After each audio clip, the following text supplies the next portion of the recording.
The disease of addiction is one of disconnection. People become disconnected to those around them. They become disconnected from their values, disconnected from who they are as a person. It's really important that we create powerful spiritual experiences for those who are coming and seeking a different pathway. It's not okay to just go through 30 days of treatment, doing the same thing every day, going to groups every day. For me, I believe we have to create very powerful experiences so that something shakes a person kind of out of what's been going on with them, and a light bulb might come on that something different is possible for me. So back in 2020, my really good friend and colleague, Heidi Schreiber-Pan, who runs the Center for Nature-Informed Therapy, was developing a pilot program of group therapy with a nature-informed focus. And she asked me and a bunch of other people if we would be a part of the pilot.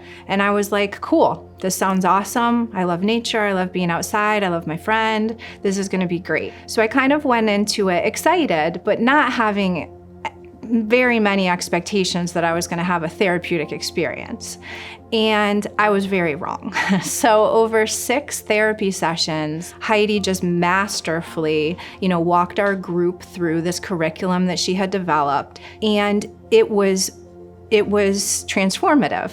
I started doing many of the practices that I learned in Heidi's group at home, and over 3 years later, I still engage in many of those practices. I never intended to use nature-informed therapy with clients. As a matter of fact, where I was working, I couldn't. So when I got to BriteLife, it was the first time that I was back on that campus. At the end of the day, Katrina, who's the director of nursing, was talking to me about what is our identity here gonna be? And I was sitting in the car thinking about it, and it was just like, nature-informed therapy. This is the perfect environment and campus for this type of intervention. Because we have these 16 acres of rolling hills with trails, and this is literally the perfect spot for this. And that's how it all came together.